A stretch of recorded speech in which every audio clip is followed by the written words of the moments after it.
Thank you, Chairman. I appreciate this and really appreciate the work of the committee staff, Chairman Muser, and others to get focus on fraud. As Chairman for National Security and Illicit Finance, we opened the year up talking about scam centers and consumer fraud.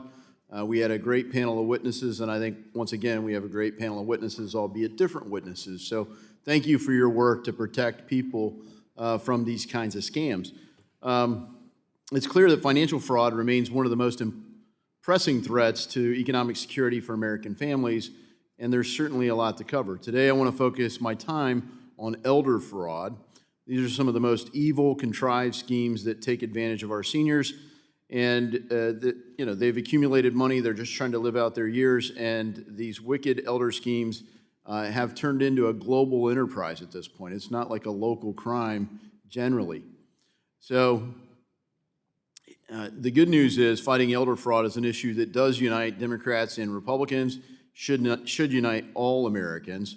It's time to cut the party line pushback and make laws to protect our seniors more effective. One example here is the GUARD Act. It's a bipartisan legislation put forth by my colleagues, Congressman Nunn, Gottheimer, and Fitzgerald. While the FBI, FTC, and FinCEN are tracking the elder abuse fraud schemes, the missing piece here is amping up coordination between federal, state, and local law enforcement.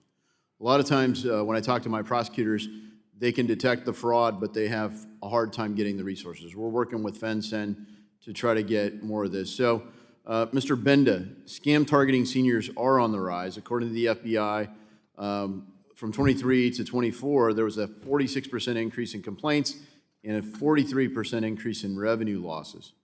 How has scams targeting seniors evolved over the years? Thank you for the question, Congressman. So I think they've evolved fairly significantly in terms of, we talked about the use of AI and targeting these the elderly folks. You know, one of the things that was really interesting was the use of Bitcoin ATMs to cash out on these scams.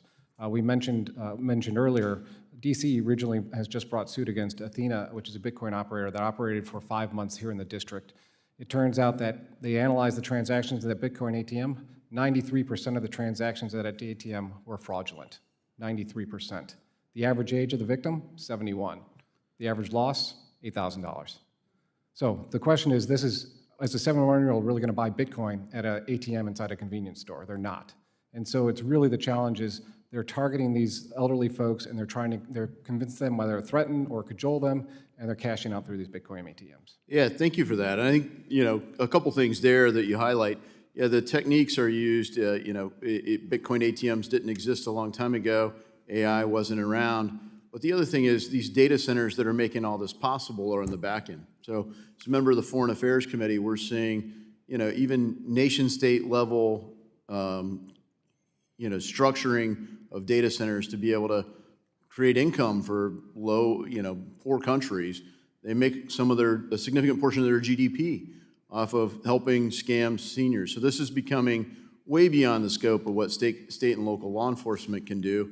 You highlight one of the ways that they can do it, and certainly Bitcoin ATM has been used for fraudulent activity, but I'd also highlight that blockchain tracing tools have made it so it's easier to follow the money in some cases. So, let me turn to Mr. Bednowitz.